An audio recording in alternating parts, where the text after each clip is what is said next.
নমস্কার। প্রতিদিনই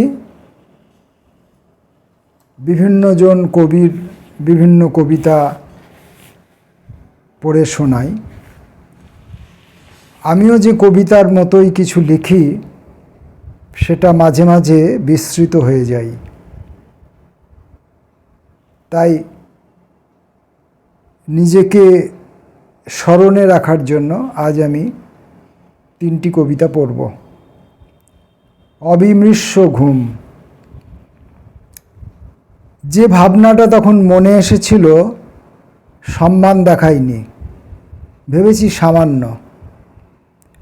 মহাশূন্যে মানব সভ্যতা, তার চকমকি পাথর ঘষে গেছি, স্ফুলিঙ্গ পাইনি। পেলে তাকে কিভাবে জিম লাগাতাম ভাবিনি, শূন্যে রয়ে গেছি। সাপে কামড়ানো বেজি ঘাসের জঙ্গলে ঢুকে যায় ওষুধের সন্ধানে। সাপের করুণা হয় সে বেজির জন্য, উপেক্ষা করে সে চলে যায় ধুলোর উপর তার আঁকাবাঁকা যাত্রাপথ রেখে। বেজি ফিরে আসে। ফিরে আসার উপায় আমরা খুঁজিনি।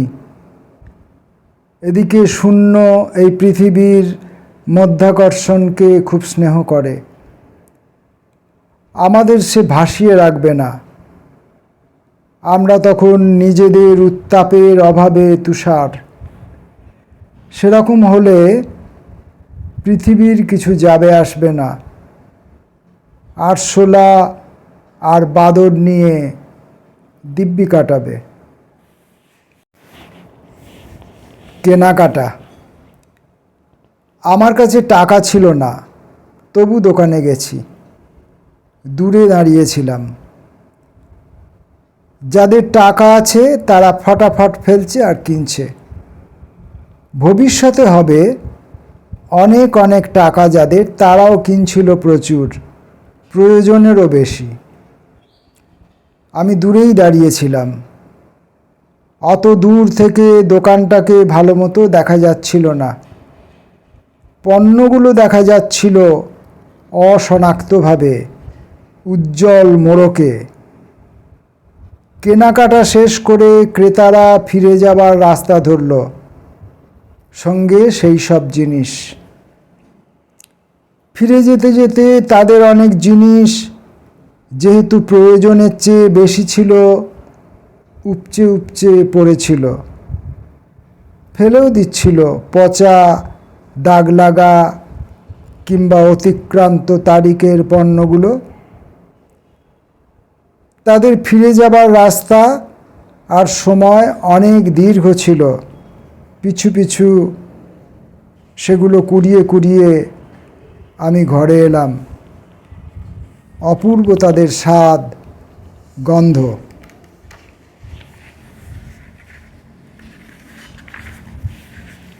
পরবর্তী কবিতা শূন্যের পাশে।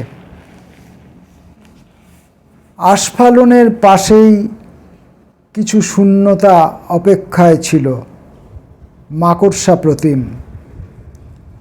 আর কিছুক্ষণ পরেই খুব পরিষ্কার দেখতে পাচ্ছি আমার মৃত্যু হবে।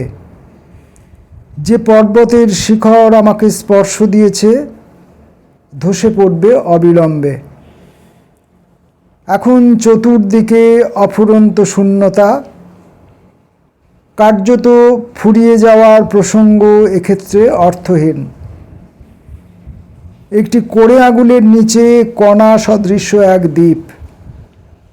বাকি সবই ধারণাবিহীন শূন্যতার বর্ধমান বিস্তার। কী রঙে তাকে আঁকবো আমি জানি না। একটা খোলা জানালার বাইরে রোদ আর বৃষ্টির মিশ্রণ। জানালা থেকে একটা অলৌকিক হাত মাঝে মাঝে ছুঁড়ে দিচ্ছে কিছু লৌকিক ইশারা। আমি শূন্যের কথা ভুলে যাচ্ছি, মৃত্যুর কথা ভুলে যাচ্ছি। কেবল প্রণয় একরকম দৃপ্ত অহংকার নিয়ে বলছে, ঠোঁট আর তিল আর চুম্বনের কথা। নমস্কার।